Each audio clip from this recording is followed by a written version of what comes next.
我只是想，你有没有想过，如果我们用这种方式给他定罪，万一有一天，我是说万一，我们发现真凶不是他，那该怎么办？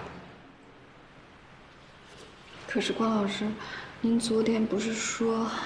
我说过我会给他定罪，但要通过正确的方式以及合法的途径。王志革是个比较少见的个案，他之所以能多年连环作案，很大程度得益于他参与物证鉴定工作所完善的反侦查能力。但洛卡尔物质交换定律告诉我们，只要进出犯罪现场，就一定会发生犯罪人与案发现场之间的物质交换，他也不例外。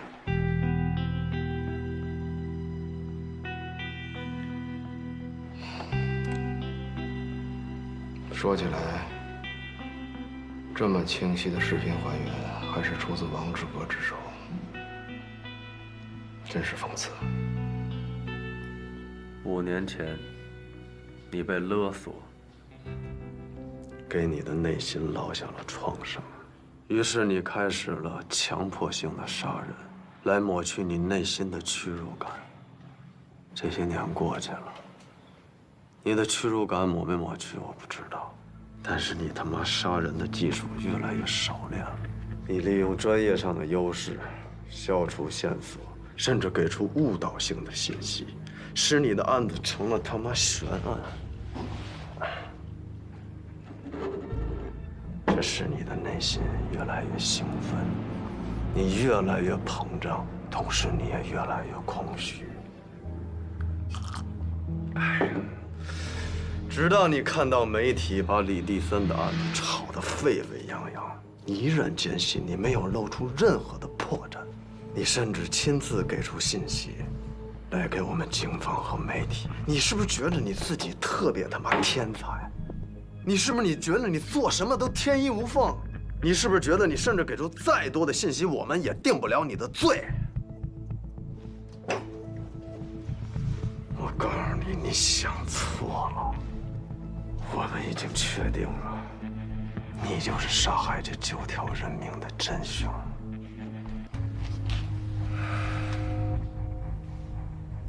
证据呢？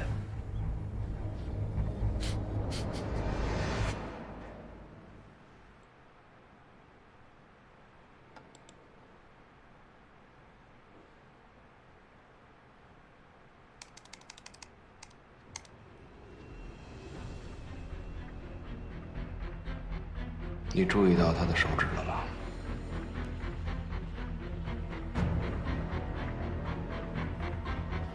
这是什么？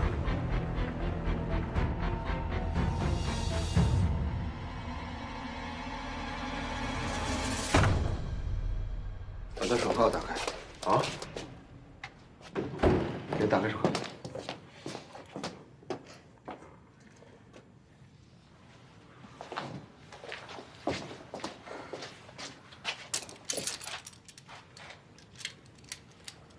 轻点，轻点。废他妈什么话！谢谢关队长啊！按住他左手。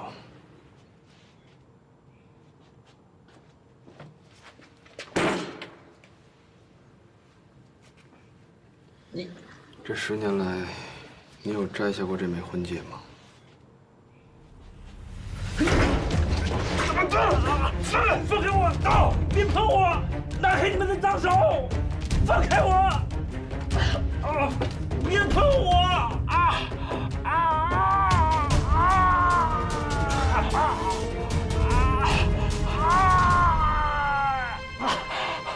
好像也没有什么血迹残留。没关系，有这个就足够了。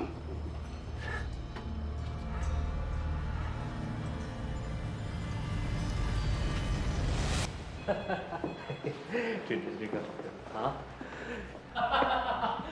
哎呀，干得漂亮啊！戒指内圈里面有被害人的血迹，这证据啊，再瓷实不过了。市局那边给我来过电话，对咱们专案组的效率非常满意。说实在的，关队啊，看来你想走啊，你走不成啊。哟，董记者来了。老刘，还是你接待一下啊，确保董记者在京港头条第一时间发表案件的新闻。行吧，董记者，辛苦啊。压力就是动力，能这么快破案，真的感谢你们了。这可是我们集体荣誉啊！你得如实报道啊！这次能有机会和您一块办案，我赵新成真是受益匪浅啊！希望今后咱们能常来常往啊！客气。这次跟官队学到了很多，谢谢。该说谢谢的人是我，以后有事多联系。再联络。那行，老郑，咱们先撤了啊！别撤，一块吃个庆功宴呢。啊！哎，老关，你放心，我一定会在专案报告上把你从头到尾捧得像朵花一样。而且老刘说了，市局对你这次在专案中的作用一直都是有了解的，所以态度缓和了很多。董记者也答应咱们在舆论上支持啊，完美。走，吃饭，吃饭。再等一下吧。还等谁啊？再等一个推测。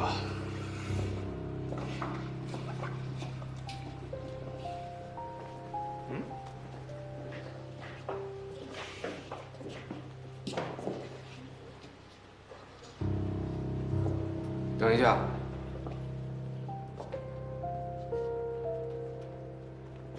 唐女士，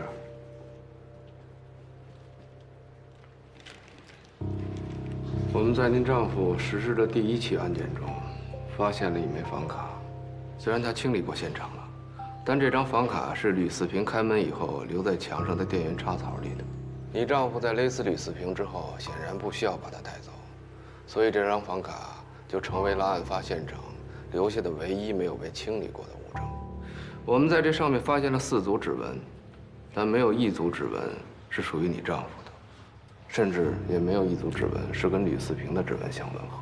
根据当时酒店服务员所描述的，吕四平是和一名女士去开了房，他使用的是自己的身份证登的记，而接过门卡的就是那个女人。这个案子一直有一点我没想明白，就是谁给你丈夫开的门。所以不甚冒昧，唐女士，麻烦你留一下指纹，我们也好做个比对。